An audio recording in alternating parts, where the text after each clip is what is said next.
Welcome to our YouTube channel. फिर से आपका अपने इस परिवार में स्वागत है। आज की वीडियो में बात करने वाले हैं आरआरबी फील्ड वर्कर क्लास को लेकर। ये क्लास जो है क्लास नंबर 3 है। ठीक है, क्लास नंबर 3 है। इनमें से जो field worker railway field worker के अभ्यर्थी के लोग हैं, आप लोगों का जो चल रहा है गर्भधारण की प्रक्रिया का ये क्लास नंबर 3 है। इसके पहले 2 वीडियो अपलोड हो चुके हैं। सारा वीडियो अगर आपने नहीं देखा है तो प्लेलिस्ट अलग से बना दी गई है, RRB field worker and UP triple SC NM के नाम से। प्लेलिस्ट में जाके आप चेक कर सकते हैं। ठीक है, साथ ही में यूपी ट्रिपल एससी एनएम बहनों के लिए आप लोगों का ये मिडवाइफरी का सब्जेक्ट है। ठीक है, मिडवाइफरी के सब्जेक्ट में फीटस एंड प्लेसेंटा जो चैप्टर है वो कवर होने वाला है इस वीडियो में। ठीक है, एमसीक्यू और थ्योरी दोनों हम कवर करेंगे। ठीक है, और ये क्लास पूरा इस सब्जेक्ट के चैप्टर का क्लास पूरा होने के बाद आप जरूर ये शब्द बोलेंगे, वाह सर ने तो मौज कर दी। ठीक है, देखिए फील्ड वर्कर वाले जो भी हैं आपका सिलेबस यही दे रखा है। ठीक है, पूरा सिलेबस यही है, जिनमें से 13 चैप्टर आप बोल सकते हैं। ठीक है, पहला चैप्टर हम कर रहे हैं गर्भधारण की प्रक्रिया में। हमने बताया था गर्भधारण की प्रक्रिया में आपको 3 चीजें पढ़नी है। कौन कौन सा पढ़ना है भैया? पहला पढ़ना है आपको गर्भधारण की प्रक्रिया में 3 चीजें पढ़नी है। पहला ह्यूमन रिप्रोडक्टिव सिस्टम, दूसरा फीटस एंड प्लेसेंटा और तीसरा नॉर्मल प्रेगनेंसी। जिनमें से ह्यूमन रिप्रोडक्टिव सिस्टम ये कंप्लीट हो चुका है 2 वीडियो में। अब इस वाले वीडियो में फीटस एंड प्लेसेंटा हम देखने वाले हैं और पूरी कोशिश यही रहेगा कि इसी मात्र वीडियो से ये फीटस एंड प्लेसेंटा का थियरी और एमसीक्यू कवर हो जाए। बाकी अगर बच भी जाता है तो नेक्स्ट वीडियो में कवर हो जाएगा। ठीक है, फिर उसके बाद नॉर्मल प्रेगनेंसी। इन तीनों चीज को पढ़ने के बाद आपका ये फील्ड वर्कर के जो भी अभ्यर्थी हैं आप लोगों का ये गर्भधारण की प्रक्रिया कंप्लीट हो जाएगा। देखिए जो हमारा पहला टॉपिक है गर्भ का विकास। ठीक है, फीटल डेवलपमेंट। इसमें जो आप थियरी आपको देखना है भैया, नोट्स बना के रखिएगा प्रॉपर तरीके से, स्क्रीनशॉट ले सकते हैं। बाद में आपको पेन और कॉपी लेकर एक अच्छे तरीके से नोट्स बनाना है। आपको जो भी एनएम बहन लोग हैं आपको डालना है midwifery chapter number 3, chapter number 2 foetus and placenta. इस को नोट्स बना के रखना है। ये चैप्टर का नाम लिखना है फीटस एंड प्लेसेंटा। और जो भी हैं फील्ड वर्कर के अभ्यर्थी आपको क्या डालना है? आपको डालना है गर्भधारण की प्रक्रिया। ठीक है, गर्भधारण की प्रक्रिया वीडियो नंबर 3। ठीक है, तो देखिए गर्भ का विकास फीटल डेवलपमेंट। गर्भ का विकास एक जटिल और निरंतर प्रक्रिया है जो निषेचन फर्टिलाइजेशन के बाद शुरू होती है और शिशु के जन्म तक चलती रहती है। इसे प्रमुख रूप से 3 मुख्य चरणों में बांटा जा सकता है। कितने चरणों में बांटा जा सकता है? 3 चरणों में। पहला युग्मज जाइगोट जिसे बोलते हैं, दूसरा भ्रूण एम्ब्रियो और तीसरा आप फीटल डेवलपमेंट भ्रूणी विकास। ठीक है, हर चरण में महत्वपूर्ण शारीरिक और जैविक परिवर्तन होते हैं। ठीक है, जो अंततः एक पूर्ण मानव शिशु के निर्माण का हिस्सा बनता है। क्लियर? नेक्स्ट चीजें जो है नेक्स्ट हमको देखना है इसमें क्या। देखिए हम पहले चरण की बात करते हैं। पहले चरण जो जाइगोट है, इसमें क्या प्रोसेस होता है? जाइगोट युग्मज यह गर्भधान के बाद का पहला चरण है। जब पुरुष का शुक्राणु जिसको स्पर्म बोलते हैं स्त्री के अंडाणु से मिलकर युग्मज जाइगोट का निर्माण करता है। यह प्रक्रिया नलिकाओं में शुरू होती है। ठीक है, पेल्वियन ट्यूब की बात हो रही है। नलिकाओं में शुरू होती है और निषेचित अंडाणु लगातार विभाजित होते हुए कोशिका दर कोशिका बढ़ता जाता है। प्रारंभिक 14 दिनों में इस युग्मज के अंदर कई महत्वपूर्ण प्रक्रियाएं होती हैं, जैसा प्रारंभिक दरार, विस्तारित दरार, मोरूला, फिर बीजाणु। ठीक है, बीजाणु को ब्लास्टोसिस्ट बोलते हैं। ठीक है, क्या बोलते हैं? ब्लास्टोसिस्ट। हम डिटेल में इस सब कुछ को देखने वाले हैं। ठीक है, देखिए प्रारंभिक दरार में क्या चीजें रहती है? प्रारंभिक दरार में कोशिकाओं का तेजी से विभाजन होता है। देखिए जो थ्योरी आपको अभी कराई जा रही है इसी थ्योरी से ये एमसीक्यू बना के देखेंगे हम लोग। ठीक है, सारा एमसीक्यू जो अभी निकल के आएगा इसी थ्योरी में से ही आने वाला है। प्रारंभिक दरार में कोशिकाओं का तेजी से विभाजन होता है। विस्तारित दरार में कोशिकाएं बढ़ने लगती हैं और एक गोले के आकार में आ जाती हैं। ठीक है। मोरूला, ठीक है, मोरूला जब कोशिकाएं एक ठोस बाल के रूप में विकसित होती हैं जिसे मोरूला कहते हैं। ठीक है। क्या रहता है, जब इसमें पहले चरण में क्या होता है, प्रारंभिक दरार होता है। ठीक है। प्रारंभिक दरार के बाद विस्तारित दरार से ही ये गोल का शेप पकड़ने लगता है, गोल का शेप पकड़ने लगता है। बाद में ये एकदम से गोल हो जाता है जिसे मोरिल्ला कहते हैं। फिर उसके बाद ये बीजाणु में कन्वर्ट होता है। बीजाणु बोले तो ब्लास्टोसिस्ट है। यह मोरूला धीरे धीरे बीजाणु में परिवर्तित हो जाता है। बीजाणु वह अवस्था है जिसमें कोशिका का एक केंद्रक इनर सेल मास और एक तरल से भरा बाहरी आवरण जिसे आप ट्रोफोब्लास्ट कहते हैं। इस प्रक्रिया के अंत तक बीजाणु गर्भाशय में पहुंचता है और उसके अंदर प्रवेश करता है। इससे निषेचित अंडाणु के गर्भाशय में आरोपण कहते हैं। ठीक है। आरोपण बोलते हैं। इसके बाद जो गर्भावस्था की शुरुआत का संकेत है, जो गर्भावस्था की शुरुआत का संकेत है। क्लियर। तो हमने देख लिया। ठीक है। फर्स्ट चरण के बारे में देख लिया, जाइगोट, कैसे जाइगोट बनता है, क्या क्या प्रोसेस होता है। नेक्स्ट हम देखने वाले हैं, देखिए नेक्स्ट जो है चरण नंबर सेकंड, एम्ब्रियो जिसे भ्रूण बोलते हैं। ठीक है। चरण नंबर सेकंड को भ्रूण बोलेंगे, एम्ब्रियो बोलेंगे। और यह 15 दिन बाद जब बीजाणु गर्भाशय की दीवार से चिपक जाता है तब इसे भ्रूण कहा जाता है। कितने दिन बाद भैया? 15 दिन बाद जो आपका ये बीजाणु है, बीजाणु को इंग्लिश में अभी हमने बताया था, गर्भाशय की दीवार से चिपक जाता है तब इसे भ्रूण कहा जाता है। यह चरण गर्भावस्था के 9वें सप्ताह तक चलता है। इस चरण में बच्चे के शरीर के विभिन्न अंगों और संरचनाओं का विकास शुरू होता है। चरण नंबर सेकंड कितने सप्ताह तक चलता है? 9वें सप्ताह तक चलता है। इस चरण में बच्चे के शरीर के विभिन्न अंगों और संरचनाओं का विकास शुरू होता है। क्लियर। अब आपको देखना है गर्भावस्था के 3 से 4 सप्ताह, ये इंपॉर्टेंट है। आपको ये सारे चीजें याद करके रखना है कि 3 से 4 सप्ताह के भीतर हृदय का निर्माण और उसकी धड़कनें प्रारंभ हो जाती है। 6 से 7 सप्ताह में भ्रूण के चेहरे और हाथों और पैरों के प्रारंभिक ढांचे बनने लगते हैं। ठीक है। मस्तिष्क, रीढ़ की हड्डी और आंखों का विकास शुरू हो जाता है। क्लियर। उसके बाद देखना है गर्भावस्था के 8वें सप्ताह में, गर्भावस्था के 8वें सप्ताह में मांसपेशियां और हड्डियों का गठन तेजी से होता है और यह वह समय होता है जब भ्रूण की लंबाई 1 इंच से 2.5 सेंटीमीटर तक पहुंच जाती है। क्लियर। देखिए हमको अब देखना है क्या, चरण नंबर थर्ड देखना है। चरण नंबर थर्ड में क्या होता है? भ्रूणी विकास, फीटल डेवलपमेंट, जिसमें अभी हमने आपको तीनों चरण स्टार्टिंग में ही बता दिया था। तो ये चरण नंबर थर्ड है। देखिए इसमें फीटल डेवलपमेंट क्या होता है? गर्भावस्था के 9वें सप्ताह से शिशु के जन्म तक का समय भ्रूणी विकास कहलाता है। ध्यान देना है, अगर पूछ लिया जाए कि भ्रूणी विकास, फीटल डेवलपमेंट कितने कब से स्टार्ट होता है, आपको बताना होगा 9वें सप्ताह से लेकर जन्म तक की जो 9वें सप्ताह से स्टार्ट होता है और शिशु के जन्म तक का समय होता है उसे भ्रूणी विकास कहते हैं। ठीक है। इसमें भ्रूण के सभी अंग और तंत्रिकाएं परिपक्व हो जाती हैं। यह समय गर्भावस्था के तिमाही में विभाजित होता है। ठीक है। अब ये भी जो आपका ये चीज पूरा है, ये गर्भावस्था के तिमाही में विभाजित होना शुरू हो जाता है। कैसे कैसे भैया? चलिए उसको भी देख लेते हैं।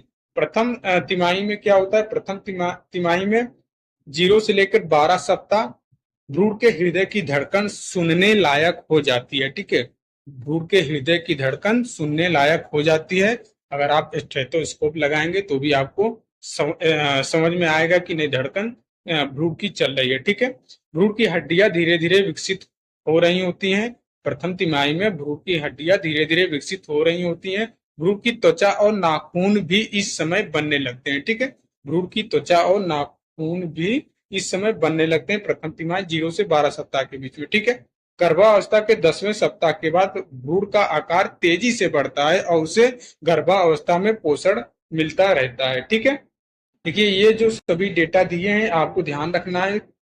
12वें सप्ताह के अंत तक भ्रूण की लंबाई 6 से 7 सेंटीमीटर हो जाती है। जब 12वें सप्ताह इंड होने लगता है, खत्म हो जाता है, तब भ्रूण की लंबाई 6 से 7 सेंटीमीटर तक हो जाती है और वह हल्के आंदोलनों को करना शुरू कर देता है। मूवमेंट हल्का थोड़ा बहुत होने लगता है, ठीक है, 6 से 12वें सप्ताह के अंत तक। देखिए द्वितीय तिमाही सेकेंड ट्राइमेस्टर में क्या होता है, 13 से 26, ठीक है, द्वितीय तिमाही 13 से 26 सप्ताह। इसमें क्या होता है, भ्रूण की मांसपेशियां और तंत्रिकाओं को तेजी से विकास होता है। और 22वें सप्ताह में भ्रूण के आंखों, कानों और चेहरे का गठन हो जाता है, ठीक है। नेक्स्ट देखिए 26वें सप्ताह के बाद हड्डियों का पूर्ण विकास हो जाता है और भ्रूण का तंत्रिका तंत्र तेजी से काम करने लगता है, ठीक है। मस्तिष्क और मांसपेशियों का आपसी तालमेल बढ़ने लगता है और भ्रूण अधिक गतिशील हो जाता है, लात मारने लगता है, ठीक है, परेशान करने लगता है माँ को। देखिए तृतीय तिमाही में क्या होता है, तृतीय तिमाही जो आपका 27 से 40 सप्ताह तक चलने वाला है, इसमें भ्रूण का मस्तिष्क तेजी से विकसित हो जाता है, बुद्धिमान भी होने लगा है भैया। अभी तो लात मार रहा था पेट में, अब ये बुद्धिमान भी होने लगा है, दिमाग भी लगाएगा, ठीक है, उसी पेट के अंदर रह के। भ्रूण का वजन भी बढ़ने लगता है।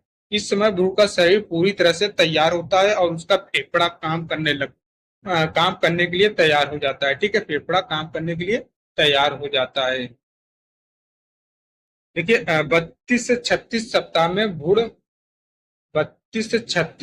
में भ्रूण के बाल, नाखून और चमड़ी पूरी तरह से विकसित हो जाती हैं। गर्भावस्था के अंत तक भ्रूण का वजन 2.5 से लेकर 3 किलोग्राम तक हो जाता है, ठीक है, और उसकी लंबाई लगभग 45 से लेकर 50 सेंटीमीटर हो जाती है। देखिए एक यूट्राइन जो लाइफ होता है उसका एक हम स्ट्रक्चर आपको दिखा रहे हैं, कैसे क्या क्या प्रोसेस हो रहा है, इसमें समझाने की कोशिश करेंगे और आप भी ध्यान से समझने का कोशिश करिएगा, ठीक है।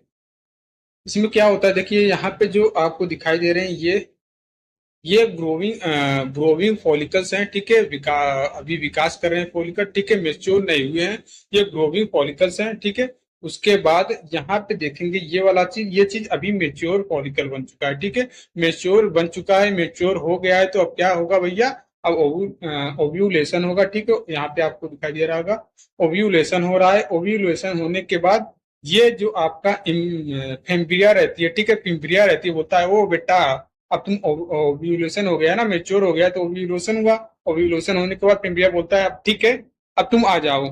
अब ये उंगली से पकड़ता है फिम्ब्रिया इसको और उठा के फिलिपियन ट्यूब में लाता है, फिलिपियन ट्यूब में लाता है, बोलता है अब आजा, अब फर्टिलाइज होने के लिए तू तैयार हो जा, ठीक है, फर्टिलाइज होने के लिए तैयार हो जा तू। अब स्पर्म तेरा इंतजार कर रहा है भैया। स्पर्म जब यहाँ पे मेल डिपॉजिट करता है तो स्पर्म भी जाता है, धीरे धीरे पहुंचता है इसके पास। यहाँ पे पहुंचने के बाद देखिए एम्पुला मैंने आपको बताया था, जहां पे फर्टिलाइज होता है फेलोपियन ट्यूब में, जहां पे ओवम फर्टिलाइज होता है उसको एम्पुला कहते हैं। मैक्सिमम चांसेस यही रहता है कि ओवम फर्टिलाइज हो, ठीक है, एम्पुला में, यहीं पे एम्पुला पाया जाता है, मैक्सिमम चांस रहता है ओवम का फर्टिलाइज यहीं हो, यहीं पे स्पर्म आके मिलता है। तो ये जब यहाँ पे पहुंचता है एम्पुला में, ओवम बोलती है कि ओ स्पर्म जितने लोग रहते हैं, अरे बहुत सारे संख्या में रहते हैं ना, मैंने आपको बताया था 300 करोड़ के आसपास एक बार में डिपॉजिट करता है मेल स्पर्म, ठीक है। तो बोलता है इतने भारी संख्या में तुम लोग भीड़ मचा के आ रहे हो, लेकिन मेरे अंदर वही घुसिएगा, ठीक है, वही लोग घुसिएगा जो ईमानदार, शक्तिशाली, बुद्धिमान, ताकतवर हो, ठीक हो, ये बोलता है, ठीक है। क्या कौन बोलता है, यही आपका ये अभी ओव्यूलेशन ओवम गया है यहाँ पे, ठीक है, ओव्यूलेशन होने के बाद ओवम जब यहाँ पे गया है, देखता है इतने भारी संख्या में आ रहे हैं भैया, 300 करोड़ के आसपास लोग आ रहे हैं मेरे अंदर घुसने के लिए। ओवम बोलती है मेरे अंदर घुसने के लिए इतने हजारों लाख 300 करोड़ में संख्या आ रही है, अगर सभी घुस जाएंगे तो मेरा हालत ही खराब कर देंगे ये लोग। तो बोलता है तुम लोग वही लोग घुसिएगा अंदर, ठीक है, उसी को हम अंदर घुसने देंगे जो ईमानदार, शक्तिशाली, पावरफुल, बुद्धिमान, हर एक सर्वगुण से संपन्न होगा, ठीक है, ओवम बोलती है। तो स्पर्म लोग इतने संख्या में रहते हैं, तो उनमें से जो थोड़ा चालू रहता है, बुद्धिमान रहता है, बोलता है ओ बच्चा लोग, ये सारे गुण हमारे में है, तुम लोग पीछे हो जाओ, ठीक है, तुम लोग साइड में हो जाओ, हम जा रहे हैं ओवम के अंदर, हम जाएंगे ओवम के अंदर और ओवम को फर्टिलाइज कर देंगे, ठीक है। तो जो ताकतवर, बुद्धिमान रहता है वो अंदर ओवम के आता है, एक ही आता है आदमी, और सारे छट जाते हैं, फिर मर जाते हैं, क्या हो जाते हैं, कोई मतलब नहीं है, ठीक है। तो ओवम के अंदर एक ही स्पर्म प्रवेश करता है और फर्टिलाइज हो जाता है। जहां आपको ये दिखाई दे रहा है फर्टिलाइजेशन हो चुका है, ठीक है। फर्टिलाइज फर्टिलाइजेशन होने के बाद ये जाइगोट में कन्वर्ट होता है, ठीक है। जाइगोट जिसको आप बोलने लगते हैं जाइगोट, फिर उसके बाद टू सेल स्टेज होता है, फोर सेल स्टेज होता है, 8 सेल स्टेज होता है, फिर मोरूला बनता है, ठीक है। मोरूला बनता है, उसके बाद मोरूला बन जाता है। मोरूला बनने के बाद क्या होता है भैया, ब्लास्टोसिस्ट में कन्वर्ट होता है, ठीक है। मोरूला बनने के बाद ब्लास्टोसिस्ट में कन्वर्ट होता है। फिर ये एंडोमेट्रियम की गर्भाशय की परत जो होती है, यहाँ पे आपको दिखाई दे रहा है ना, ये वाला लेयर, ये वाला लेयर ये एंडोमेट्रियम है, ठीक है। और ये बाहर की लेयर जो है, ये वाला पूरा चीज, ये जो दिखाई दे रहा है आपको, ये वाला चीज, ये मायोमेट्रियम है, ठीक है। फिर अभी यहीं से इसको पोषण वगैरह मिलेगा। जो ये एंडोमेट्रियम होता है ना, ये एंडोमेट्रियम बोलता है, अच्छा बेटा तुम आ गए हो, चिपक गए हो मेरे से, ठीक है। अब तुमको खाना पीना रहना व्यवस्था हम ही करेंगे, ठीक है। तो शांति पूर्वक रहना, कोई हल्ला गुल्ला मत करना है। यहाँ पे जब आता है तो ये एंडोमेट्रियम बोलता है कि अच्छा बेटा आ गए हो ना, शांति पूर्वक रहना, अब हल्ला गुल्ला मत करना, चिपके रहो, चिपक गए हो आके तो चिपके रहो आराम से, ठीक है। तब तक चिपक के रहना जब तक तुम धरती पे नहीं उतर जाओगे, ठीक है। जब तक तुमको धरती पे नहीं निकाल दिया जाएगा तब तक चिपको रहो, और चिपक के शांति पूर्वक रहना, हल्ला गुल्ला मत करना, क्योंकि तुम्हारा रहना खाना पीना का व्यवस्था अभी हम देखने वाले हैं, एंडोमेट्रियम बोलता है, ठीक है। देखिए आप बोलोगे कि ब्लास्टोसिस्ट का एक थोड़ा स्ट्रक्चर दिखा दीजिए, किस तरीके से ये चिपका हुआ है एंडोमेट्रियम की, ठीक है, गर्भाशय की परत पे किस तरीके से चिपका हुआ है। तो थोड़ा देख लीजिए यहाँ पे, ये आपको ये पूरा स्ट्रक्चर जो दिखाई दे रहा है, ये ठीक है, ये आपका ब्लास्टोसिस्ट है, ठीक है। ब्लास्टोसिस्ट है। अब ये एंडोमेट्रियम की ये पूरा जो दिखाई दे रहा है ये वाला चीज, ठीक है, ये एंडोमेट्रियम की दीवार है, ठीक है। एंडोमेट्रियम गर्भाशय की परत है। तो यहाँ पे देखिए बाहर का इसका जो ग्रीन ग्रीन कलर में आपको दिखाई दे रहा होगा, ये वाली लेयर, ठीक है, ये ग्रीन वाली कलर पूरा जो दिखाई दे रही है ना चूड़ी जैसा, ठीक है, ये बाहर का, इसको क्या बोलते हैं, इसको बोलते हैं ट्रोपोप्लास्ट बोलते हैं। क्या बोलते हैं, ट्रोफोब्लास्ट बोलते हैं, ठीक है। उसके बाद ये वाला चीज आपको दिखाई दे रहा है, ये ठीक है, ये वाला चीज जो दिखाई दे रहा है इसको इनर सेल मास बोलते हैं, ठीक है। एम्ब्रियो ब्लास्ट इसको आप बोल सकते हैं, इनर सेल मास या एम्ब्रियो ब्लास्ट बोल सकते हैं, ठीक है। और आपको ये वाला पूरा क्षेत्र जो खाली खाली है यहाँ से यहाँ तक, ये वाला क्षेत्र क्या बोलते हैं, इसको ब्लास्टोसिस्ट कैविटी बोलते हैं, ठीक है। अच्छा, जो एक चीज अभी मैंने आपको ये बताया है, ठीक है, ये वाला चीज बताया है, ये 2 सेल, ठीक है, 4 सेल स्टेज, 8 सेल स्टेज, फिर मोरूला, तो इनका आप टाइम भी जरूरी होता है कि कितने कितने घंटे बाद 2 सेल में विभाजित होता है, फिर कितने घंटे बाद 4 सेल में विभाजित होता है, फिर कितने घंटे बाद 8 सेल में विभाजित होता है। ये सारा चीज टाइम का भी इम्पोर्टेंट है, तो आप एक बार टाइम भी देख लीजिए। देखिए आपको ये थोड़ा स्ट्रक्चर दिखाई दे रहा होगा, ठीक है। ये लिखा है डेवलपमेंट ऑफ फर्टिलाइज ओवम, ठीक है। पहले क्या होता है भैया, पहले जाइगोट बनता है, ठीक है। जाइगोट कैसे बनता है, फैलोपियन ट्यूब में अंडा और शुक्राणु का निषेचन होने के बाद जाइगोट बनता है। जाइगोट बनने के 24 घंटे में दो कोष की अवस्था, ठीक है, 24 घंटे में दो कोष की अवस्था, ध्यान देना है, 24 घंटे में दो कोष की अवस्था, जिसको आप क्या बोलते हैं, प्लास्टोमेरेस बोलते हैं, प्लास्टोमियर बोलते हैं, क्या बोलते हैं, ब्लास्टोमियर बोलते हैं। ब्लास्टोमियर याद रहेगा, 24 घंटे में दो कोष की अवस्था में विभाजित होता है, जिसको क्या बोलते हैं, ब्लास्टोमियर कहते हैं, ठीक है, ब्लास्टोमियर कहते हैं। फिर उसके बाद 42 घंटे में चार कोष की अवस्था में ये आता है, 42 घंटे के बाद चार कोषीय अवस्था में आता है। फिर 72 घंटे में ये 12 कोष की अवस्था में चेंज होता है, ठीक है। ये आप नोट्स बना के कॉपी पेन में अच्छे से रखिए, ठीक है। फिर 96 घंटे में ये 16 कोष की अवस्था गेंदाकार, ठीक है, 96 घंटे में 16 कोष की अवस्था गेंदाकार का रूप लेता है, ठीक है, जिसे मोरूला बनता है तथा गर्भाशय गुहा में प्रवेश करता है। गर्भाशय गुहा में प्रवेश करता है, 5वें दिन में धीरे धीरे मोरूला से तरल पदार्थ भरता है, जिसको क्या बोलते हैं, ब्लास्टोसिस्ट बोलते हैं। अभी आपने पूरा वो सारा फिगर में देखा, वही चीज यहाँ पे है। फिर ब्लास्टोसिस्ट सिस्ट कहते हैं। उसके बाद क्या होता है, ब्लास्टोसिस्ट में आंतरिक, ठीक है, देखिए ब्लास्टोसिस्ट में ब्लास्टोसिस्ट में आंतरिक कोशिका द्रव्यमान तथा बाहरी कोशिका ट्रोफोब्लास्ट, अभी जो मैंने आपको दिखाया ना, बाहर वाली लेयर जो है इसको ट्रोफोब्लास्ट कहते हैं, ठीक है, ट्रोफोब्लास्ट कहते हैं। कहाँ पे, एक बार और दिखा दे रहा हूँ, ये वाला चीज अभी मैंने आपको बताया था ना, ये वाला, ये ग्रीन कलर में पूरा जो बाहर दिखाई दे रहा है, ये चूड़ी जैसा, ठीक है, यही है आपका क्या है, ये ट्रोफोब्लास्ट है, ठीक है, ठीक है। उसके बाद क्या होता है भैया, ट्रोपोब्लास्ट बनता है। 7वें दिन में गर्भाशय में ट्रोपोब्लास्ट का आरोपण होता है, इम्प्लांट कर जाता है, ठीक है। 7वें दिन गर्भाशय में ट्रोपोब्लास्ट का आरोपण हो जाता है, इम्प्लांट हो जाता है। 11वें दिन में गर्भाशय के आरोपण पूर्ण हो जाते हैं, ठीक है, पूर्ण होता है, फिर जिसको आप ब्लास्टोसिस्ट बोलते हैं। क्या बोलते हैं? ब्लास्टोसिस्ट। देखिए ब्लास्टोसिस्ट के बारे में और भी डिटेल में, इससे इनर इनर जो अभी हमने बताया, इनर लेयर मास, ये सभी 3 लेयरों से बनता है, वो सारा कुछ हम अभी देखिए थोड़ा एमसीक्यू कर लेते हैं, नहीं फिर आप बोर होने लगेंगे कि पूरा थियरी देखते देखते दिमाग भी चकरा जाएगा, ठीक है। तो फ्रेश होने के लिए, माइंड को फ्रेश करने के लिए थोड़ा एमसीक्यू लगा लेते हैं जितना भी पढ़े हैं। देखिए प्रश्न नंबर फर्स्ट देखना है। प्रश्न नंबर फर्स्ट पूछा है, एक निषेचित अंडाणु का भ्रूणी विकास प्रारंभ होता है।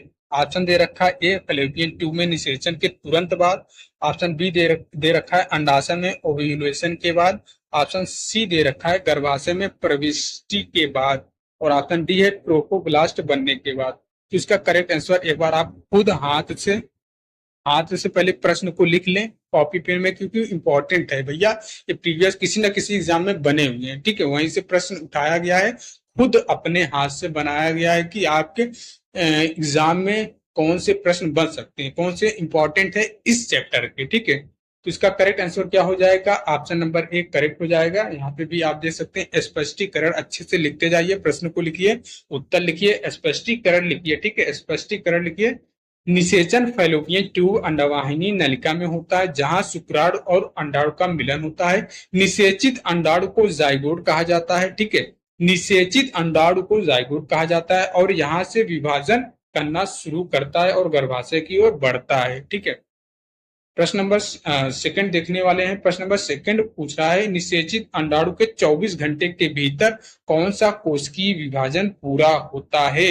भी आपने थियरी अगर मन लगाकर, दिल लगाकर अच्छे से देखा होगा तो ये बहुत ही आसान है भैया। इसका करेक्ट आंसर बी हो जाएगा, 2 कोशिकीय विभाजन में, ठीक है, 2 कोशिकीय विभाजन में। यहाँ पे भी देख सकते हैं स्पष्टीकरण अच्छे से दिया है। 24 घंटे के भीतर जाइगोट सबसे पहले एक बार विभाजित होता है और 2 कोश की अवस्था बनता है।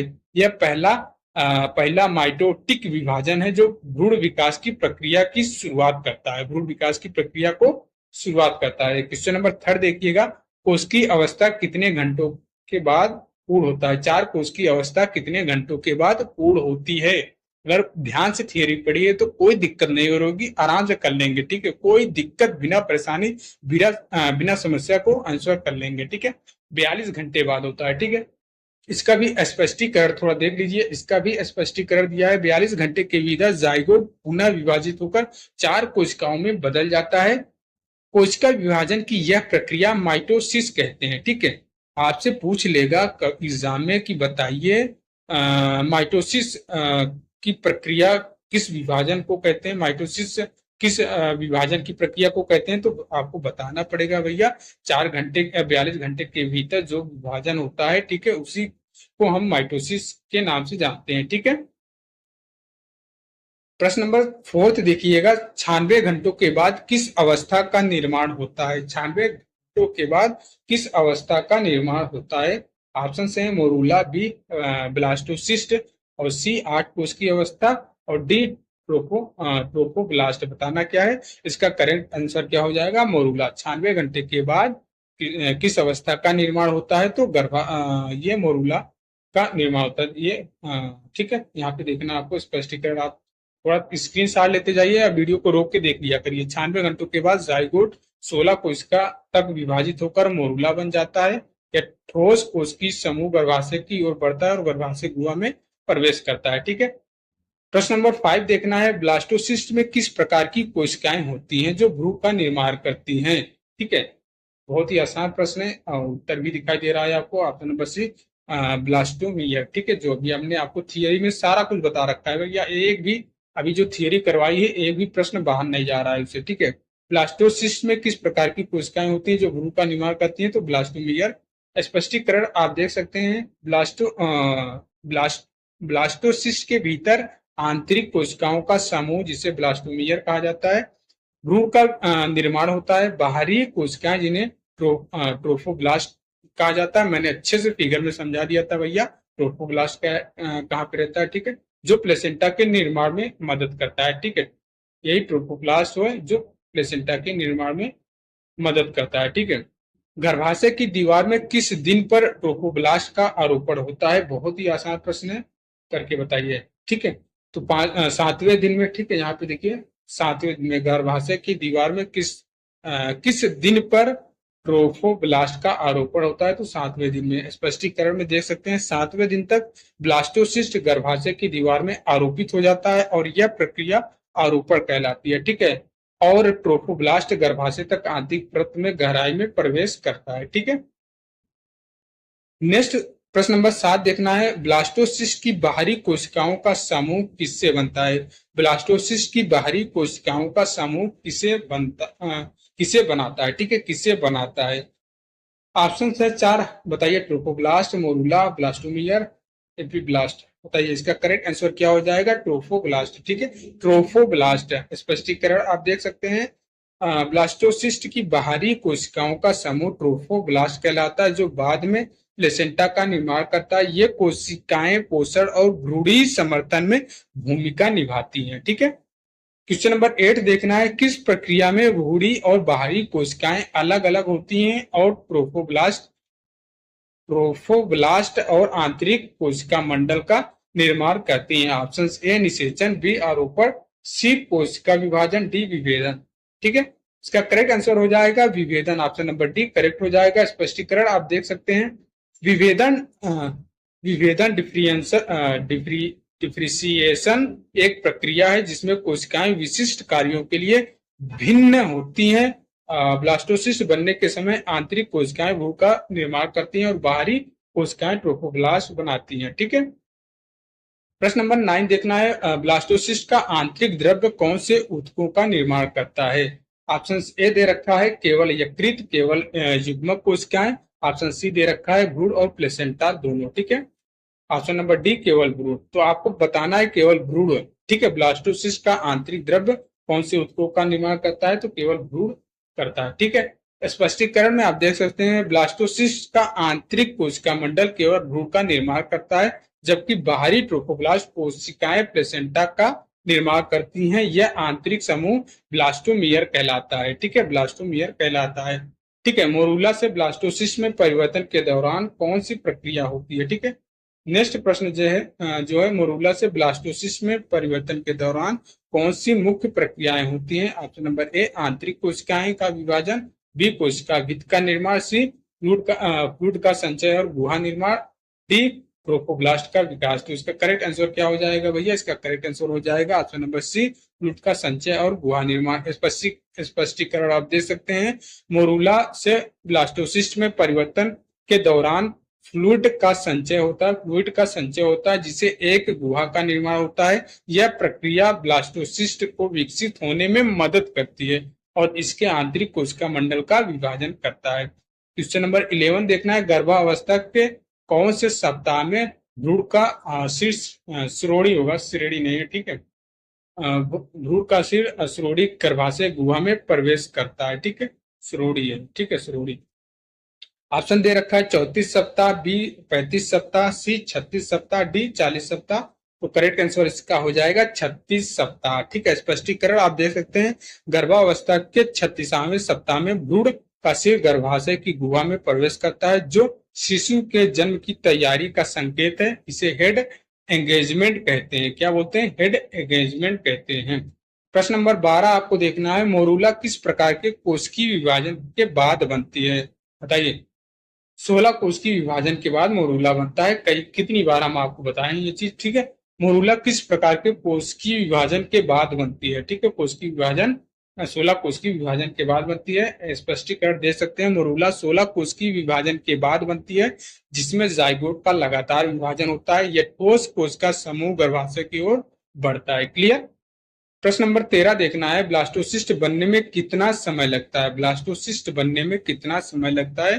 तो 5 दिन। अभी हमने आपको थियरी वाले सेक्शन में चीज बता रखा है। ब्लास्टोसिस्ट बनने में कितना समय लगता है? 5 दिन का बनता है। स्पष्टीकरण आप देख सकते हैं, जाइगोट से ब्लास्टोसिस्ट बनने में लगभग 5 दिन लगते हैं। इस समय के दौरान जाइगोट लगातार विभाजित होता है और अंत में मोरूला से ब्लास्टोसिस्ट में परिवर्तित होता है। क्वेश्चन नंबर 14 देखना है, ब्लास्ट किस मुख्य अंग का निर्माण करता है?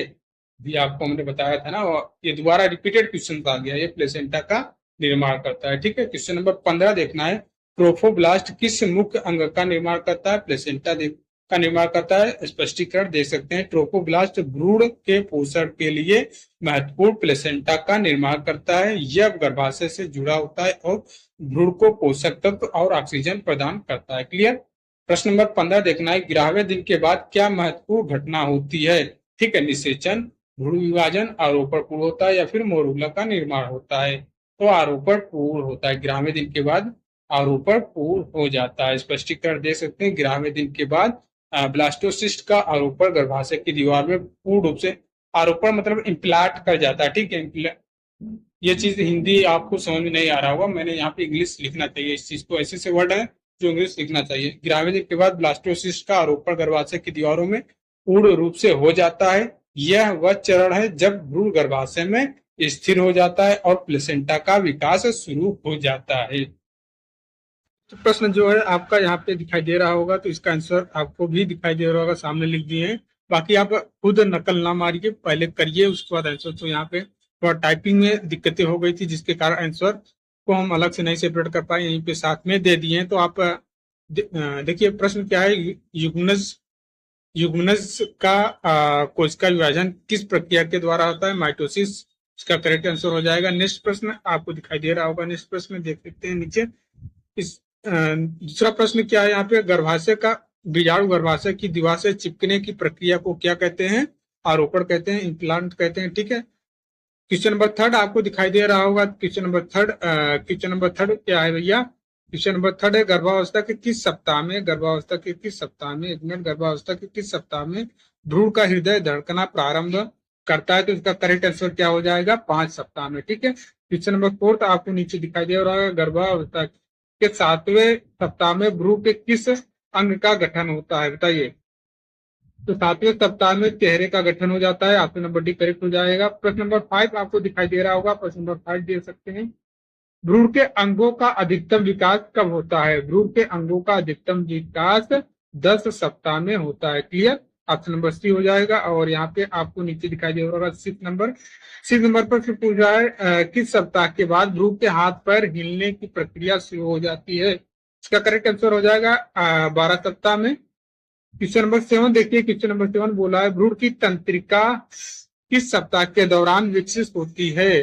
आंसर इसका करेक्ट हो जाएगा 26 सप्ताह। Option number C. ठीक है, क्वेश्चन नंबर 8 है गर्भावस्था के किस सप्ताह में भ्रूण के फेफड़े पूरी तरह से विकसित हो जाते हैं? इसका करेक्ट आंसर हो जाएगा 36 सप्ताह में। ठीक है, क्वेश्चन नंबर 9 देखिए, गर्भावस्था के 22वें सप्ताह में भ्रूण के शरीर में कौन सा महत्वपूर्ण परिवर्तन होता है? तो भैया अंगों का बनना हो जाता है, चेहरे के बालों का उगना हो जाता है, नाखून का भी बनना हो जाता है।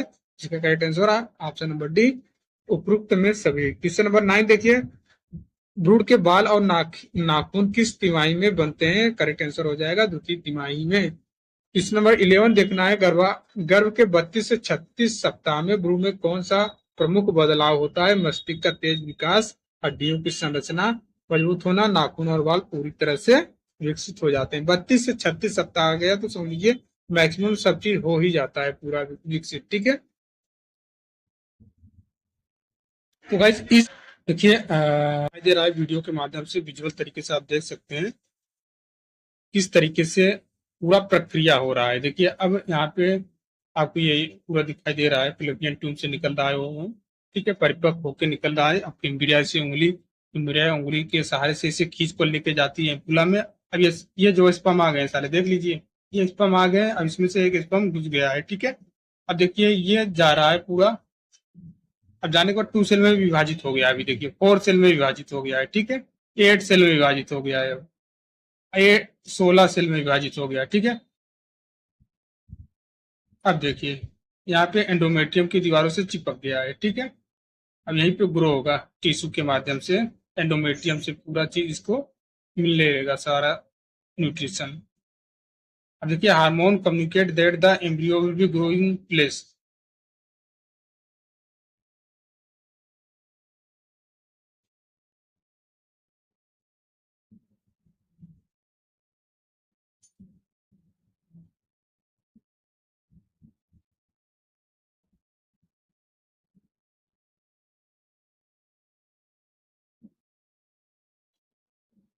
देखिए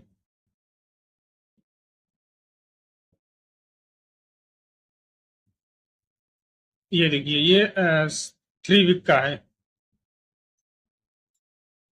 6 वीक पूरा स्ट्रक्चर बन गया है ना, 6 वीक, 7 7 वीक। अब देखिए प्लेसेंटा भी निर्माण हो चुका है, प्लेसेंटा के माध्यम से इसको पोषण मिल रहा है। ये देखिए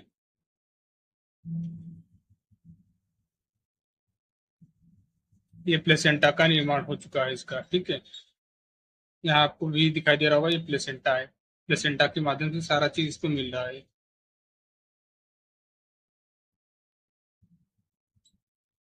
आदान प्रदान होता है इसका भी, जो मटेरियल रहता है बाहर निकलता है माँ के पेट में। अब देखिए पूरा the placenta separated the mother and foetus blood, ठीक है। जो भी तरल लिक्विड पदार्थ होती है माँ के ब्लड से ही चीजें इसको मिलता है। आप देख सकते हैं यहाँ पे फ्लो हो रहा है ना ये। देखिए एम्बिकल कॉर्ड, ये वाले स्ट्रक्चर इसको क्या बोलते हैं, एम्बिकल कॉर्ड। यहाँ पे फिगर में भी आपको दिखाई दे रहा है पूरा चीज वीडियो में। कि इसके हाथ पैर बन रहे हैं अब।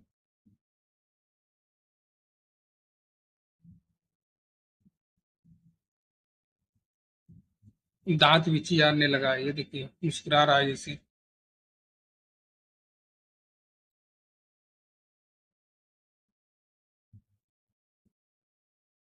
आ जाओ बेटा, आ जाओ धरती पे, जल्दी आ जाओ तुम अब, इधर जाओ। समस्या देखिए उसका जुड़ा हुआ है, माँ के पेट से ही सारा चीज का ही प्लेसेंटा का जुड़ा हुआ है ना। और देखिए इसकी अल्ट्रासाउंड के माध्यम से हार्ट बीट वगैरह इसका चेक करते हैं कि ठीक ठाक है नहीं, हार्ट बीट इसका यहाँ पे चेक कर रहे हैं। ये देखिए आ गया धरती पे, अबे आते ही रोने लगा, ठीक है। मानव आते ही धरती पे 3 फिगर दिखाई दे रहे हैं। इस फिगर का नाम आप दे सकते हैं NOP दे सकते हैं, इसको एन बोल सकते हैं, इसको ओ बोल सकते हैं, इसको पी दे सकते हैं समझने के लिए, ठीक है। NOP। तो पहले हम फिगर नंबर एन का देखते हैं, एन वाला देखते हैं, फिगर नंबर एन वाला देखते हैं इसमें, ठीक है। एन वाले को समझते हैं, इसका क्या क्या प्रोसेस है, क्या क्या चल रहा है, ठीक है। एन वाले में यह भ्रूण गर्भाशय, एन वाला जो है, ये वाला फिगर जो है, यह भ्रूण गर्भाशय के अंदर एमीनियन कोरियन और गर्भाशय के साथ आधा कटा हुआ दिखाई दे रहा है, ठीक है। देखिए आपको ध्यान देना है, बहुत ही ज्यादा इंपॉर्टेंट है। थियरी भी इसकी मैं अभी लगा दे रहा हूँ इधर कॉर्नर में, अभी इसकी थियरी केवल इसकी थियरी है, इस वाले फिगर की है। जो अभी थियरी आपको दिखाई दे रहा है केवल इस वाले फिगर की है। आप नोट डाउन करते जाए नोट में, बहुत इंपॉर्टेंट है भैया, ऐसा कोई नहीं पढ़ाएगा यार। हमने भी देखा है, बहुत से लोगों ने पढ़ाया, भर भर के पढ़ाया, क्या क्या पढ़ाया क्या क्या नहीं पढ़ाया है, हमने देखा है। ये चीजें आपके काम की चीजें, और शॉर्टकट में डीप में भी जा रहे हैं, शॉर्टकट के साथ साथ डीप में चीजें चली जा रही हैं, ठीक है। तो आपके एग्जाम के पॉइंट ऑफ व्यू से हम ये सारा चीज देख रहे हैं भैया। क्वेश्चंस बने हैं आपके पेपर में, 92 12 भर्ती में यहीं से प्रश्न बने हैं। तो इसलिए बोल रहा हूँ चीजें आप ध्यान पूर्वक देखते जाएं। तो उसके बाद देखिए अब नेक्स्ट पॉइंट में आपको दिखाई दे रहा होगा कि भ्रूण को एमनियन झिल्ली के अंदर दिखाया गया है। ये भ्रूण जो है पूरा, ठीक है, भ्रूण है, ये एमनियन झिल्ली के अंदर दिखाया गया है पूरा, ठीक है। किसके अंदर दिखाया गया है भैया, याद रहेगा, ए, ए, एमनियन झिल्ली के अंदर दिखाया गया है, एक्स जो एक्सोकोएलाम और कोरियन से घिरा हुआ है, ठीक है, पूरा उससे घिरा हुआ है, ठीक है। उसके बाद नेक्स्ट पॉइंट में देखना है, विल्ली गर्भाशय की दीवारों से जुड़ी है, विल्ली गर्भाशय की दीवारें से जुड़ी है। ये जो विल्ली दिखाई दे रहा है ये गर्भाशय की दीवारों से जुड़ी हुई है। दीवार है ना, आपको ये दिखाई दे रहा है व्हाइट व्हाइट इधर का, तो ये इसी से घिरा हुआ है, मतलब इसके चारों तरफ गर्भाशय की दीवार है, विल्ली के चारों तरफ गर्भाशय की दीवार है, ठीक है। नेक्स्ट पॉइंट में देखना है कि योल्क सैक भी दिखाया गया, जो भ्रूण के लिए शुरुआती चरणों में पोषण का स्रोत होता है। योग सोल्क, ये योल्क सैक जो है, ठीक है, ये क्या काम करता है भैया, भ्रूण के शुरुआती के समय पोषण का काम यही करता है, ठीक है। भ्रूण के शुरुआती चरणों में पोषण का काम यही करता है, पोषण का स्रोत इसी के माध्यम से होता है। उसके बाद आपको एक सर्वाइकल कैनाल दिखाई दे रहा होगा, सर्वाइकल कैनाल, ये सर्वाइकल कैनाल जो दिखाई दे रहा है, सर्वाइकल कैनाल, ये गर्भाशय का निचला हिस्सा है, जो गर्भाशय को योनि से जोड़ता है, ये गर्भाशय को योनि से जोड़ता है, ठीक है। तो पहले वाले फिगर में आप सारा चीज देख लिया कैसे क्या होता है क्या नहीं होता है। नेक्स्ट वाले फिगर में हम चलते हैं। नेक्स्ट वाले फिगर में क्या है भैया, नेक्स्ट वाले फिगर में दूसरा चित्र में ओ वाला, ठीक है, इसका हम नाम दिए ओ वाला, ठीक है। ओ वाले में क्या है भैया, ओ वाले में सारा प्रोसेस देख समझ सकते हैं इस चित्र में, ठीक है। ओ वाले चित्र में इसका नाम ओ है, ठीक है। ओ वाले चित्र में अलान अलांटोइस डक्ट, अलांटोइस डक्ट आपको दिखाई दे रहा होगा, ये अलांटोइस डक्ट एमनियन का विस्तार दिखाया गया है जो गर्भाशय की दीवारों से जुड़े होते हैं, गर्भाशय की दीवारों से जुड़े होते हैं, ठीक है। यह अम्बिलिकल कॉर्ड नाल के बनने की प्रक्रिया है, ठीक है।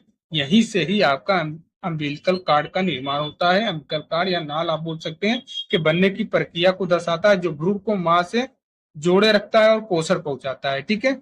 यहाँ पे आपको दिखाई दे रहा होगा ये पीला कलर में, ये पीला कलर में जो दिखाई दे रहा है, ठीक है। यही से अम्बिलिकल कार्ड की शुरुआत हो जाती है। और यहाँ पे आपको देख सकते हैं यौन सहायक है, यौन सहायक है, ठीक है। उसके बाद आपको देखना है यह यहाँ भी भ्रूण का यौन सहायक और कोरियन के अंदर दिखाया गया है। यहाँ भी आपको यौन सहायक और कोरियन को दिखाया गया है, ठीक है, कोरियन को दिखाया गया है। क्लियर, ये वाला कोरियन है, ठीक है। ये आपको दिखाई दे रहा है कोरियन। फिर आपने समझ लिया। फिगर नंबर 3 पे देखते हैं। फिगर नंबर 3 क्या है आपका, फिगर नंबर 3 भैया पी, इसका हम नाम पी दिए थे ना, इसका नाम पी दिए थे। फिगर नंबर 3 हमको देखना है क्या है। फिगर नंबर 3 में जो चीज है 3 महीने का, ठीक है, ये 3 मंथ का, ये था 6 मंथ, ये भी 6 मंथ था, और ये 3 मंथ का चीज है, ठीक है। 3 मंथ का, 3 महीने बाद भ्रूण अब फीटस गर्भ बन चुका होता है। 3 मंथ बाद भ्रूण अब फीटस गर्भ बन चुका है। इस चित्र में प्लेसेंटा और इंटरविलस, ठीक है, प्लेसेंटा और इंटरविलस स्पेस दिखाए गए हैं। क्या क्या दिखाए गए हैं, प्लेसेंटा, ठीक है, प्लेसेंटा और इंटरविलस स्पेस दिखाए गए हैं, ठीक है। यहाँ पे आप देख सकते हैं ये प्लेसेंटा है, ठीक है, और ये इंटरविलस स्पेस दिखाए गए हैं जो पोषक तत्वों और ऑक्सीजन को मां से भ्रूण तक पहुंचाने का कार्य करते हैं। ये पोषक तत्व प्लेसेंटा मां से और भ्रूण तक पहुंचाने का कार्य करते हैं ना, ऑक्सीजन और पोषक तत्व मां से भ्रूण तक पहुंचाने का कार्य करते हैं। याद रहेगा, बिल्कुल याद रहेगा। नेक्स्ट पॉइंट में देख रहे होंगे भ्रूण जब अम्बिलिकल कार्ड से, ठीक है, अम्बिलिकल कार्ड से, अम्बिलिकल कार्ड से मां के रक्त प्रवाह से जुड़ा होता है, ठीक है। आप है भैया ये ना अम्बिलिकल, एक मिनट, ये चीज है ना माँ के, इसे ये किससे जुड़ा रहता है भैया, माँ के रक्त प्रवाह से जुड़ा रहता है, ठीक है, माँ के रक्त प्रवाह से जुड़ा रहता है। ये चीज आपको यहाँ दिखाई दे रही है, यहीं पे माँ का रक्त प्रवाह रहता है, तो इसी से ये कनेक्ट रहता है, ठीक है, माँ के रक्त के प्रवाह से जुड़ा रहता है। नेक्स्ट आपको देखना है विली कोरियन और एमनियन भ्रूण को घेर कर संरक्षित रखते हैं और इसे गर्भाशय में सुरक्षित रखते हैं। कहाँ पे भैया, ये आपको जो दिखाई दे रहा है विली कोरियन और विली कोरियन, ये विली हो गया, ठीक है, ये विली हो गया, ये विली हो गया, ठीक है, और कोरियन, ये क्या बोलते हैं, विली कोरियन और एमनियन भ्रूण को घेर कर संरक्षित रखते हैं। चारों तरफ से यहाँ पे देख नहीं रहे हैं आपको, ये घिरा हुआ है, ठीक है, चारों तरफ से ये घेर के संरक्षित रखते हैं और इसे गर्भाशय में सुरक्षित रखते हैं। क्लियर, तीनों फिगर के बारे में हमने अच्छे से समझा दिया, आपको थियरी भी बता दी। देखिए इस चीज को हम आपको समझा ही चुके हैं, ठीक है, इस चीज को हम समझा ही चुके हैं, ठीक है, कि कैसे क्या प्रोसेस होता है। बाकी आप एक बार ससरी नजर में इस भी चीज को देख लीजिए। श्रीनगर में एक श्रीनगर में आप देख सकते हैं यहाँ पे जो ओवरी है, ये पूरा ये चीज ओवरी आपको दिखाई दे रहा होगा, ठीक है, यहाँ पे ओवरी आपको ये पूरा ओवरी का दिखाई दे रहा है, ये ओवरी है, ठीक है, ओवरी में ही ओवम रहता है, ठीक है। यहाँ पे जो मेच्योर ओवम हो जाते हैं, जो मेच्योर ओवम हो जाते हैं, ठीक है, उसको ये जो आपको ये दिखाई दे रहा है उंगली नुमा संरचना, ये वाली चीज उंगली नुमा, ठीक है, जो आपको ओवरी को पकड़ के रखती है, ठीक है, उंगली नुमा जो संरचना रहती है ये मेच्योर ओवम को उठाती है और फैलोपियन ट्यूब के एम्पुला में भेजती है। एम्पुला में भेजने के बाद ये फिर स्पर्म जो यहाँ से मेल डिपोजिट, जब स्पर्म डिपोजिट करता है तो यहाँ से एक ही स्पर्म को अपने अंदर घुसने देती है, ठीक है, अपने अंदर घुसने देती है। फिर उसके बाद फर्टिलाइज हो जाता है। यहाँ पे आप देख सकते हैं फर्टिलाइज एग हो गया है, जाइगोट बन गया है फर्टिलाइज होने के बाद। फिर उसके बाद यहाँ का प्रोसेस आप देख सकते हैं, ये सारा प्रक्रिया डे 1 तक हुआ, ठीक है, डे 1। अब डे 2 में फिर क्या हुआ, ये 2 सेल में विभाजित हुआ, डे 3 से 4 में ये 4 सेल स्टेज में गया, फिर 8 सेल स्टेज में गया, डे 4 से और 5 के बीच में फिर ये क्या हुआ, 8 सेल में 8 सेल में विभाजित हुआ और मोरूला का रूप लिया, ठीक है। फिर उसके बाद मोरूला का रूप लिया, फिर 5 में आप देखेंगे अर्ली ब्लास्टोसिस्ट बन गया, ठीक है। जल्दी ही आपका ये ब्लास्टोसिस्ट का निर्माण हो गया। फिर आपको आगे यहाँ पे दिखाई दे रहा होगा लेट स्टेट ऑफ ब्लास्टोसिस, ये जल्दी वाला है, ये लेट वाला है, 6 से 7 दिन में लेट वाला है। फिर फाइनली आप यहाँ पे देखेंगे ये जाने के बाद यहाँ पे ब्लास्टोसिस इम्प्लांट कर गया है, गर्भाशय की दीवार पे चिपक गया है, ठीक है। ये सारा प्रोसेस हमने आपको बता ही दिया है। देखिए कुछ थ्योरी है, लिख लीजिए। अभी तो आपने फिगर के जरिए ही देखा सारा चीज क्या है क्या नहीं है। अब थियरी देखते चलिए। थियरी आपको नोट डाउन करना होगा। गर्भकोश, ठीक है, लिखना होगा गर्भकोश। फीटल सैक क्या होता है? फीटल सैक गर्भकोश वह संरचना है जो जिसमें भ्रूण विकास करता है। इसे 3 प्रमुख भागों में विभाजित किया गया है, ओरियोन, ठीक है, एमनियोन और एमनियोटिक द्रव, ठीक है। एमनियोटिक द्रव, एमनियोटिक द्रव, ठीक है। एमनियोटिक द्रव भैया बहुत जरूरी होता है गर्भ के लिए, ठीक है। अभी हाल ही में एक हमारे पहचान के थे, उनको हम अल्ट्रासाउंड करवाने गए थे, तो अल्ट्रासाउंड करवाने उसमें तो यही पता चला कि एमनियोटिक द्रव इसका मतलब एमनियोटिक द्रव जितना होना चाहिए उसकी मात्रा कम है। तो डॉक्टर बोला कि भैया इसको हम 5 दिन 6 दिन एडमिट करेंगे। बोले नहीं यार, तुम एडमिट करने की तुम्हें कोई जरूरत नहीं है, मुझे पता है एमनियोटिक द्रव कम है तो किस तरीके से वो इंक्रीज हो सकता है। फिर कुछ नहीं, फिर उनको 2-3 दिन क्या है, 2-3 दिन ड्रिप के साथ सारा लिक्विड इंजेक्शन दे दीजिए, ऑटोमेटिक ये कवर हो जाता है एमनियोटिक द्रव, ठीक है। और ज्यादातर लिक्विड ही चीजें लेनी चाहिए उस दौरान, प्रेगनेंसी के दौरान महिलाओं को। एक आता है इंजेक्शन, ठीक है, लगभग 700-800 रुपए का आता है, ठीक है। वो ज्यादा ये एमनियोटिक द्रव जब कम होता है तो उसी को चढ़ाते हैं, 3-4 बॉटल चढ़ाते हैं 3-3 दिन पे, ठीक है। उसका नाम है अमीनोवेल एनएस करके है, ठीक है, पूरा प्रोटीन से भरा हुआ रहता है। उसी को चढ़ाते हैं तो रिकवर हो जाता है, ये कम हुआ रहता है तो क्रिटिकल नहीं हो। बस डॉक्टर लोग क्या बोलते हैं, जिनको जानकारी नहीं है उनको डरा कर एडमिट कर लेंगे, फिर 50-60 हजार रुपये अच्छे से ले लेंगे और लोग दे भी देते हैं। तो देखिए नेक्स्ट देखना है कोरियोन, ठीक है। यह बाहरी परत है जो गर्भाशय की दीवार से जुड़ी होती है। इसका निर्माण ट्रोफोब्लास्ट से होता है, जो हम कवर कर चुके हैं आगे। ट्रोफोब्लास्ट क्या होता है? ट्रोफोब्लास्ट से होता है यह शोषण, पोषण और अपशिष्ट निष्कासन का काम करता है। इसमें कोरियोनिक विली होती है जो भ्रूण को पोषक तत्व और ऑक्सीजन प्रदान करती है। कोरियोन की 2 परतें होती हैं, भीतरी परत, भीतरी परत और बाहरी परत, ठीक है। अब देखिए एमनियान, एमनियान के बारे में जान लीजिए। एमनियान क्या चीज होता है? एमनियान क्या होता है? यह एक पतली झिल्ली होती है जो भ्रूण को चारों ओर से घेरती है। यह भ्रूण के चारों ओर एमनियोटिक द्रव को बनाए रखती है, ठीक है भैया। एमनियोटिक द्रव जो है इसी को ये बनाए रखती है, घेर के रखती है। यह पहले 12 सप्ताह में, देखिए अब यहाँ पे आपको क्वांटिटी जानना जरूरी है भैया। अल्ट्रासाउंड करवाने जाओगे आप भी, आपके काम की चीजें लिए, आपके अगर पेपर में नहीं आता तो आपको जानकारी होगा, ठीक है, जानकारी रहना चाहिए। कभी अल्ट्रासाउंड करवाने गए तो आपको ये सारा रिपोर्ट में लिख के आता है, कितना एमनियोटिक द्रव है, क्या है क्या नहीं, सब कुछ डिटेल आता है। बेबी का वेट ये सब तो जान ही रहे होंगे आप, लेकिन ये भी चीजें आपको जानना जरूरी है। पहले 12 सप्ताह में इस द्रव की मात्रा लगभग 50 ml होती है, ठीक है। फिर उसके बाद 20 सप्ताह बाद यह मात्रा 400 ml हो जाती है। 20 सप्ताह बाद यह मात्रा 400 ml हो जाती है। 20 सप्ताह बाद यह 400 ml हो जाता है, ठीक है। और 36 से 38 सप्ताह में 80 ml से 1800 ml से लेके 1000 ml तक हो सकती है, ठीक है। कि एमनियोटिक द्रव, क्या एमनियोटिक द्रव जो है यह भ्रूण के चारों ओर सुरक्षित तरल पदार्थ होता है। यह भ्रूण के चारों ओर सुरक्षित तरल पदार्थ होता है जो उसे आघात, तापमान और संक्रमण से बचाता है। क्यों भैया जरूरी है ये एमनियोटिक द्रव, और कम होने पर क्यों दिक्कतें हो जाती है? क्यों वो डॉक्टर हमसे बोल रहा था कि भैया इसको एडमिट करना पड़ेगा, 50,000-60,000 देना पड़ेगा, इसका एमनियोटिक फ्लूइड कम है? क्यों बोल रहा था? इसीलिए बोल रहा था, यह भ्रूण के चारों ओर सुरक्षित तरल पदार्थ होता है जो आघात, तापमान और संक्रमण से बचाता है बेबी को, ठीक है। यह भ्रूण को आवश्यक पोषक तत्व और ऑक्सीजन प्रदान करता है। समान एमनियोटिक द्रव सूचांक 5 से लेकर 25 सेंटीमीटर होता है। देखिए प्लेसेंटा के बारे में जान लीजिए। प्लेसेंटा क्या होता है भैया? प्लेसेंटा आपने वहां पे देखा फिगर में अच्छे से, ठीक है। यह भ्रूण और मां के बीच पोषक तत्वों और अपशिष्ट के आदान प्रदान की संरचना है।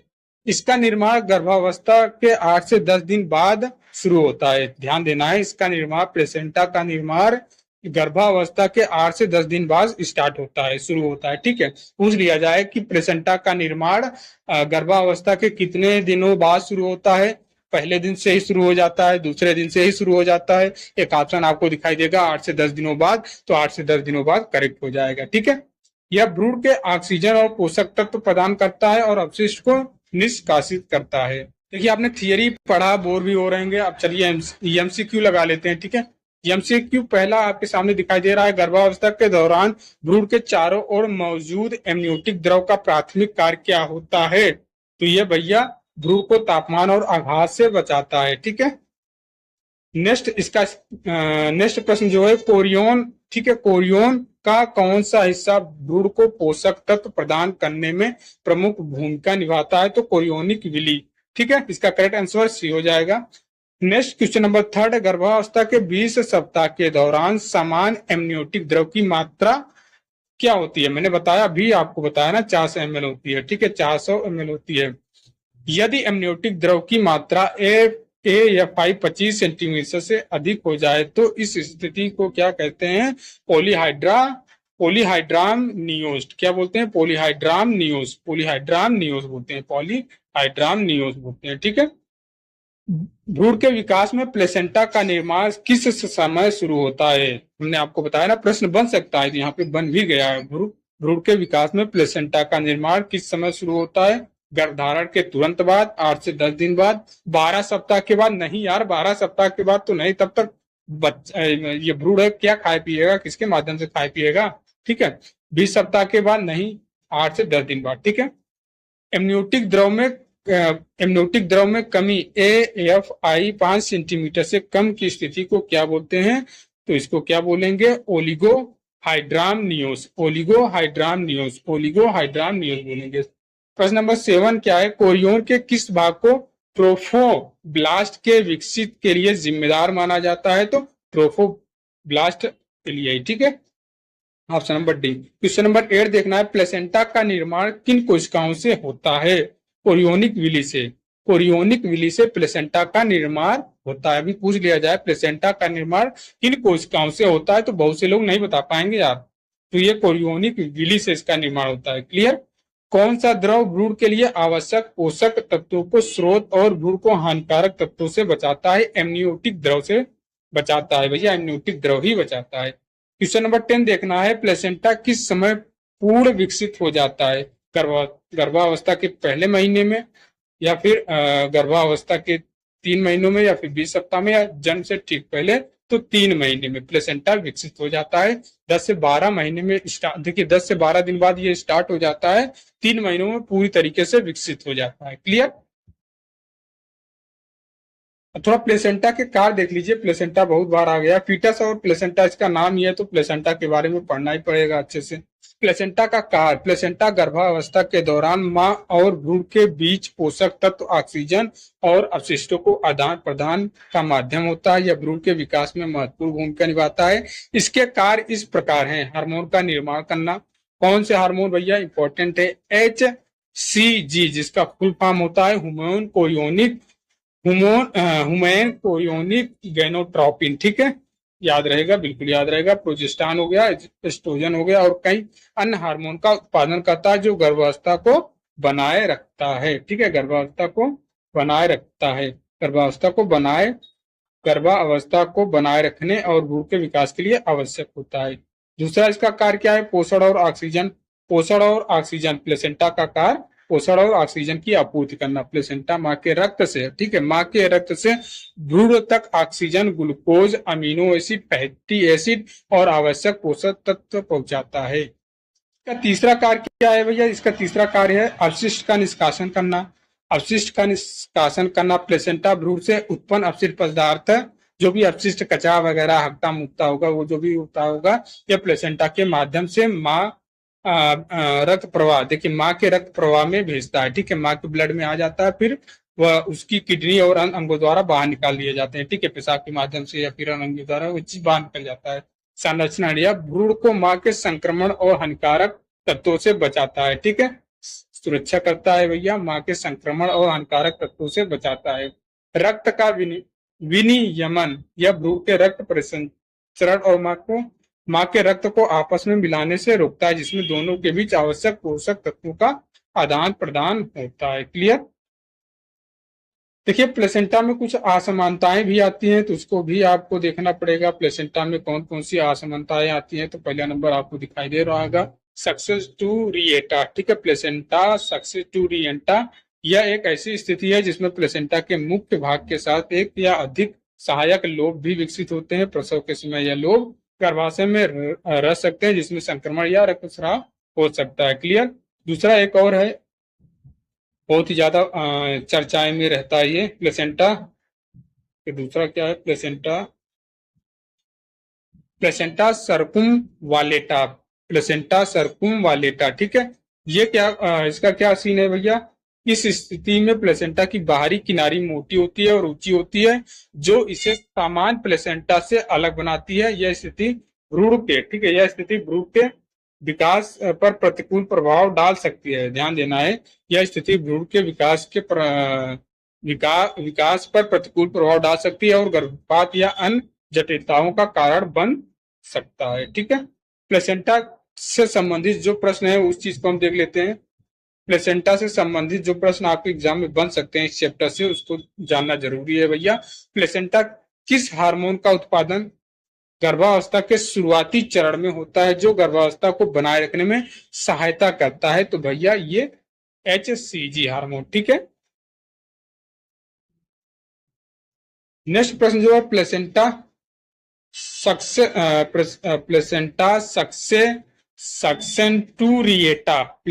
सक्सेंटूरिएटा किस स्थिति में किस जटिलता की संभावना अधिक होती है, आपको बताना है। इसका करेक्ट आंसर सी हो जाएगा, माँ और भ्रूण के रक्त के आपस में मिलने की संभावना। क्वेश्चन नंबर 3 देखना है, प्लेसेंटा का निर्माण किस प्रक्रिया से होता है।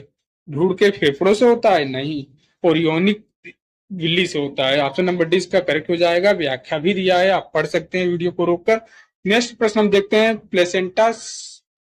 प्लेसेंटा सर्कुमवालेटा किस विशेषता क्या है। यह सहायक लोब का होना, ठीक है, सहायक लोब का होना, या फिर प्लेसेंटा के किनारों का मोटा और ऊंचा होना, भी थियरी में आपने देखा। ठीक है, इसका करेक्ट आंसर बी वाला हो जाएगा। प्लेसेंटा सर्कुमवालेटा में प्लेसेंटा के किनारे मोटे और उठे हुए होते हैं, जिसमें गर्भावस्था में जटिलताएं हो सकती हैं।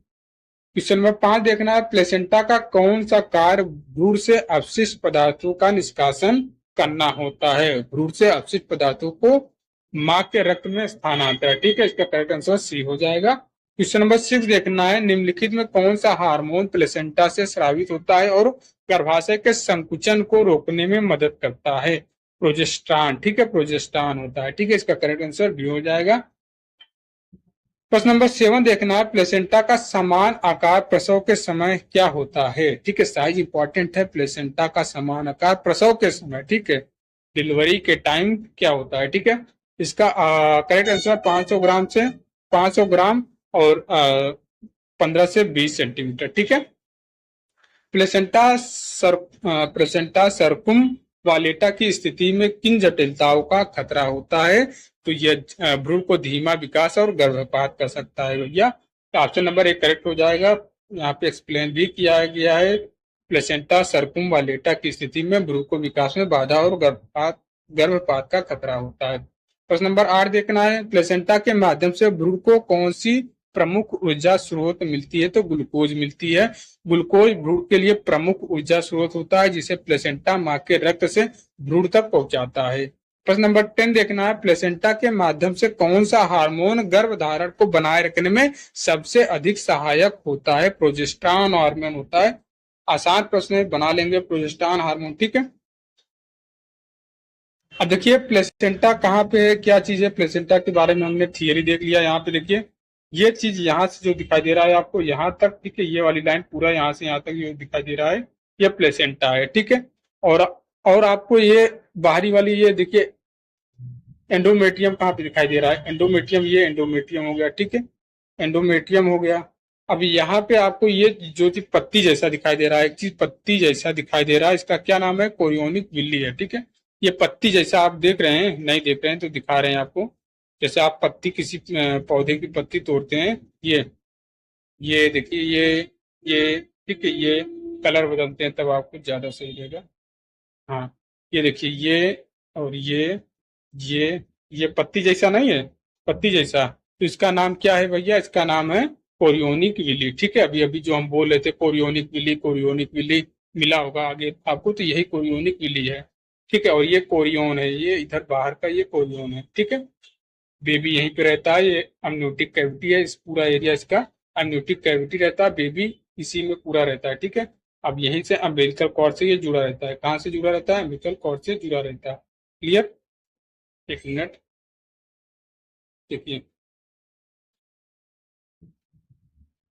यहाँ से जुड़ा रहता है ये, यहाँ से ही प्लेसेंटा पूरा जुड़ा रहता है। देखिए, वेन कॉर्ड और फीटस का रहता है, और ये पूरा चीज आपको जो दिखाई दे रहा है, ये माँ का ब्लड ही रहता है। ठीक है, माँ का ब्लड, मैटरनल ब्लड रहता है। ठीक है, और इसमें क्या बताएं आपको? ठीक है, और इसमें कुछ समझाने की जरूरत तो है नहीं विशेष।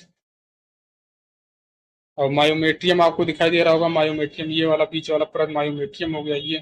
ये परत जो है मायोमेट्रियम की है पूरा।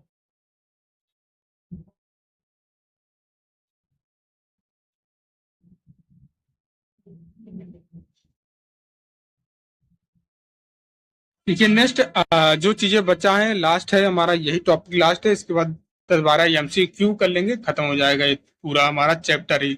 भ्रूण संरक्षण की प्रक्रिया, भ्रूण संरक्षण की प्रक्रिया, इसमें हम क्या देखेंगे भैया?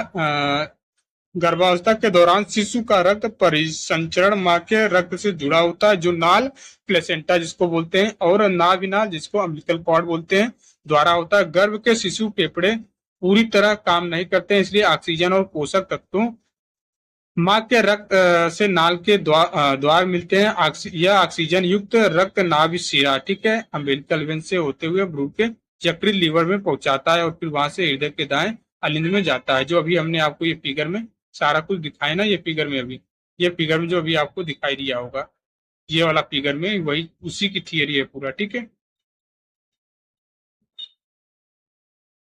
यहाँ पे दिखाई दे रहा होगा ये चीज, ये इसकी बात हो रही है अम्बिक। ठीक है, उसके बाद आगे देखते हैं, आगे हम देखते हैं यहाँ पे पहुंचता है, फिर वहां से हृदय के दाएं अलिंद में जाता है। यहाँ से रक्त फोरामेन ओवाले के द्वारा सीधे बाएं अलिंद में पहुंचता है, जिसे रक्त फेफड़ों को बाईपास कर जाता है। फिर यह रक्त बाएं निलय से शरीर में जाता है। क्लियर?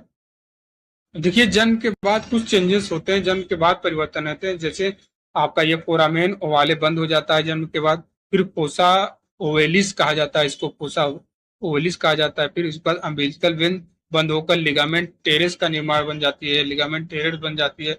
डक्टस आर्टेरियोसिस बंद हो जाते हैं, इसका लिगामेंट आर्टेरियोसम के नाम से ये फिर जाने जाने लगता है। ठीक है, इसको बोलने लगते हैं लिगामेंट, लिगामेंट आर्टेरियोसम बन जाता है। ठीक है, इसका ये नाम हो जाता है, डॉक्टर आर्टेरियोसम का नाम फिर ये हो जाता है, सच से सम हो जाता है बस। नाभि धमनी और नाल की प्रमुख नाड़ियां रक्त प्रवाह बंद हो जाती है जन्म के बाद। देखिए, कुछ एमसीक्यू है जो हम जल्दी जल्दी कवर कर लेते हैं। भ्रूण में ऑक्सीजन युक्त रक्त का प्रवाह किस अंग से होकर जाता है? ऑप्शन है फेफड़े, बी नाल, सी, उसका करेक्ट आंसर बी हो जाएगा। ठीक है, नाल। जन्म के बाद फोरामेन ओवाले किस संरचना में परिवर्तन हो जाता है? फोसा ओवेलिस में, फोसा ओवेलिस में, फोसा ओवेलिस में परिवर्तन हो जाता है। व्याख्या आप दे सकते हैं। क्वेश्चन नंबर 3 है, डक्ट आर्टेरियोसस बंद होने के बाद क्या कहलाता है? लिगामेंट आर्टेरियोसम। ठीक है, ऑप्शन नंबर बी करेक्ट हो जाएगा। लिगामेंट आर्टेरियोसम जन्म के बाद ये आपका आर्टेरियोसस बंद हो जाएगा, फिर क्या कहलाएगा? आर्टेरियोसम। ठीक है, सम जुड़ जाता है, सा हट जाता है, मा आ जाता है, बस और कुछ नहीं है इसमें, याद रहेगा। भ्रूण संरचना में नाभिनाल की क्या भूमिका होती है? तो ये सभी भूमिका होती है जो आपको दिखाई दे रहा है, ऑक्सीजन की आपूर्ति, अपशिष्ट पदार्थों को हटाना, पोषण की आपूर्ति, इनमें से सभी। ठीक है, नाभिनाल। ठीक है, कौन सी संरचना गर्भ में शिशु के फेफड़ों को बाईपास करती है? अभी हमने आपको बताया फोरामेन ओवाले। ठीक है, फोरामेन ओवाले के माध्यम से रक्त फेफड़ों को बाईपास कर जाता है। क्वेश्चन नंबर 6 बताना है निम्नलिखित में कौन सी संरचना भ्रूण में ऑक्सीजन युक्त रक्त यकृति से हृदय तक ले जाती है। इसका करेक्ट आंसर सी हो जाएगा, डक्टस विनोसस। ठीक है, डक्टस विनोसस। नेक्स्ट है भ्रूण में फेफड़े किस प्रकार के रक्त से जुड़े होते हैं। बहुत ही आसान प्रश्न है, कार्बन डाइऑक्साइड युक्त। करेक्ट आंसर हो जाएगा। क्वेश्चन नंबर 8 देखना है फेफड़ों के विकास के बिना शिशु किस संरचना पर निर्भर करता है। फोरामेन ओवाले पे। ठीक है, फोरामेन ओवाले है कि नाभिनाल है, तो नाभिनाल है। फेफड़ों के विकास, जब तक फेफड़ों का विकास नहीं हुआ होता है तब तक शिशु की संरचना किस पे निर्भर करती है भैया, नाभिनाल पे। ठीक है, नाभिनाल के माध्यम से ऑक्सीजन और पोषक तत्व शिशु तक पहुंचते हैं, इसलिए फेफड़े जन्म से पहले काम नहीं करते। क्लियर। जन्म के बाद नाभिनाल के कौन से हिस्से में हाइपोगैस्ट्रिक आर्टरीज में बदलते हैं, तो ये अम्बिलिकल धमनी में। ठीक है, अम्बिलिकल धमनी में जन्म के बाद नाभिनाल अम्बिलिकल धमनियां बंद हो जाती हैं और ये हाइपोगैस्ट्रिक आर्टरीज में बदल जाती हैं। याद रहेगा। नाल का क्या कार्य है, प्लेसेंटा का क्या कार्य होता है, तो आपको बताना है शिशु के रक्त से अवशिष्ट पदार्थों को बाहर निकालना, शिशु को पोषण प्रदान करना, ऑक्सीजन युक्त रक्त की आपूर्ति करना। ऑप्शन नंबर डी उपरोक्त सभी ये सभी कार्य हैं प्लेसेंटा के। क्लियर। बाकी क्वेश्चन नंबर 11 देखना है नाभि शिरा किसमें ऑक्सीजन युक्त रक्त भ्रूण में पहुंचाता है, तो ये प्लेसेंटा में पहुंचाता है। ऑप्शन नंबर इसका भी करेक्ट हो जाएगा। क्वेश्चन नंबर 12 देखते हैं निम्नलिखित में कौन सा जन्म के बाद तुरंत बंद हो जाता है भैया, फोरामेन ओवाले बंद हो जाता है जन्म के बाद। क्वेश्चन नंबर 3 देखना है भ्रूण में सबसे अधिक ऑक्सीजन वाला रक्त किस अंग से गुजरता है, तो प्लेसेंटा से गुजरता है। ठीक है। क्वेश्चन नंबर 14 देखना है फोरामेन ओवाले क्या काम करता है। यह रक्त को फेफड़े से बाईपास करता है। फोरामेन ओवाले भ्रूण में रक्त को फेफड़ों से बाईपास करता है। याद रहेगा। क्वेश्चन नंबर 15 देखना है जन्म के बाद अम्बिकल वेन का क्या होता है, यह भी लिगामेंट टेरेस में बदल जाती है। क्या हो जाती है, लिगामेंट टेरेस में बदल जाती है। ठीक है, जन्म के बाद यह लिगामेंट टेरेस में बदल जाती है। जन्म के बाद अम्बिलिकल वेन लिगामेंट टेरेस में परिवर्तित हो जाती है। तो गाइस अब पूरा आपका ये चैप्टर कंप्लीट हो चुका है, गर्भधारण की प्रक्रिया। देखिए जो फील्ड वर्कर वाले हैं, गर्भधारण की प्रक्रिया भी आपका एक और बचा है, नॉर्मल प्रेगनेंसी टॉपिक।